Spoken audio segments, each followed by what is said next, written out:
হঠাৎ করে কাজ থেকে বসিয়ে দেওয়া চলছে না, চলবে না, হঠাৎ করে কাজ থেকে বসিয়ে দেওয়া চলছে না, চলবে না, বলি লড়াই লড়াই লড়াই চাই, এই লড়াই লড়াই লড়াই চাই, প্রিন্সিপালের অগণতান্ত্রিক সিদ্ধান্তকে জানাই মোরা ধিক ধিক ধিক্কার। আমরা নিরাপত্তারক্ষী হিসেবে কাজ করছি। হঠাৎ করে আমাদের কোনো কিছু লিখিত অভিযোগ না জানিয়ে আমাদের কাছ থেকে বসিয়ে দেওয়া হয়েছে। এই কারণে আমরা আজকে অবস্থান বিক্ষোভে আমরা সামিল হয়েছি সকলে মিলে এবং সকলের পরিবার মিলে। আমরা যদি আমাদের কাজ ফিরিয়ে না পাই, বিগত দিনে আমাদের এই আন্দোলন চলছে এবং চলবে। কতজনের মতো আপনারা রয়েছেন? আমরা 20 জনের মতো রয়েছি। মহিলা বাচ্চা কারা? মহিলা আমাদের ফ্যামিলির লোক। খাবার নেই বাড়িতে, আমাদের দেওয়ালে পিঠ থেকে গেছে। মহিলা দুজন ঘাটও আছে। তো কেমন করে আছে? মহিলা দুজন। কি কাজ করতেন আপনারা? আমরা সরকারি গভর্নমেন্ট ইঞ্জিনিয়ারিং কলেজে নিরাপত্তারক্ষী হিসেবে কাজ করতাম। এত বড় এজেন্সির আন্ডারেই অবশ্যই, কিন্তু আমাদের একটা সময় কলেজ থেকেও মাইনা দেওয়া হয়েছিল 2 বছর। কেননা হচ্ছে যখন আমাদের সিকিউরিটি এজেন্সি সেরকমভাবে নিরাপত্তারক্ষী এজেন্সিকে ডাকতে পারেনি, তখন কলেজ কর্তৃপক্ষ থেকে আমাদের 2 বছর মাইনা দেওয়া হয়েছিল। সেটা আমাদের হাতে ক্যাশ দেওয়া হয়েছিল, সেটা প্রমাণপত্র আমাদের জানা আছে, আমাদের কাছে আছে। কিন্তু হঠাৎ করে আমরা কলেজ কর্তৃপক্ষের কাছে এরকমও বলেছিলাম যে আমাদের কাজটা স্যার কলেজ কোনো ফান্ডের থেকে যদি আমাদের 10 জন করে 15 দিন করে ডিউটি চলে, তাহলে আমাদের ডাল ভাতের পয়সাটা কিংবা দোকান থেকে যে আমরা চাল ডাল কিনি সেই ব্যবস্থা করে দিলে পরে আমরা আপনার কাছে চিরকৃতজ্ঞ থাকবো।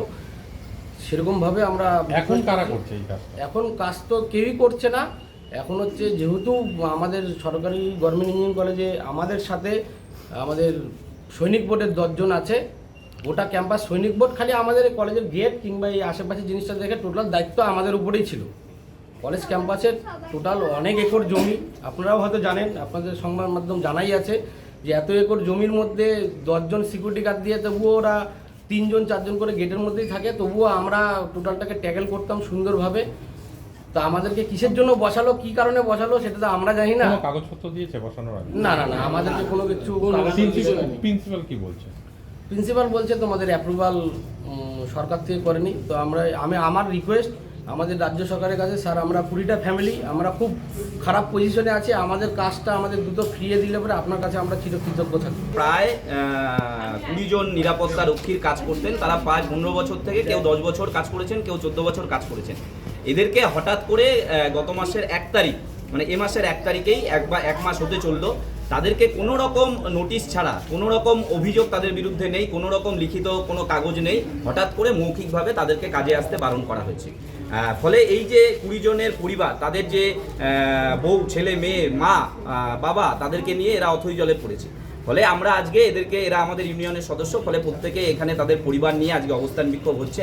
আমাদের একটাই দাবি যে 1 মাস হয়ে গেল, ফলে এরা যাতে আগামীকাল আবার 1 তারিখ নতুন মাস শুরু হচ্ছে, ফলে এরা যাতে 1 তারিখ থেকে কাজে পুনরায় তারা বহাল হতে পারে এবং যেভাবে এতদিন তারা কাজ করতো সেই দায়িত্ব যাতে কলেজ কর্তৃপক্ষ গ্রহণ করে। কিভাবে করবে, কি করবে তারা আজকে ঠিক করবে, কিন্তু এই দায়িত্ব নিয়ে এদেরকে কাজে পুনর্বহাল করা। যদি না হলে এরা যা সিদ্ধান্ত নিয়েছে আজকে সারা এখান থেকে তারা শুরু করেছে দুপুর 12টা থেকে, এটা চলবে, কন্টিনিউ হবে যতক্ষণ না এদের কাজ বহাল হয়। এরা এই আন্দোলন চালিয়ে যাবে এবং তারপরেও যদি না হয় তারপরে সেই ব্যবস্থা কিভাবে করা যায় সেটা আমরাও দেখবো, সেভাবেই আমরা আন্দোলনকে ছড়িয়ে দেবো। আপনার নাম আর পরিচয়? সুভাষিস সরকার, CI2 পশ্চিমবঙ্গ রাজ্য কমিটির সদস্য। এই ভিডিওটিকে লাইক করুন, আপনার গুরুত্বপূর্ণ মতামত কমেন্টের মাধ্যমে আমাদের জানান এবং আমাদের চ্যানেলের ভিডিও সবার আগে দেখার জন্য ইউটিউবে গণশক্তিকে সাবস্ক্রাইব করুন, ফেসবুকে ফলো করুন এবং শেয়ার করুন আপনার পরিচিতদের মধ্যে। আমাদের চ্যানেলে আপলোড হওয়া ভিডিও নোটিফিকেশন পেতে বেল আইকনটি ক্লিক করতে ভুলবেন না।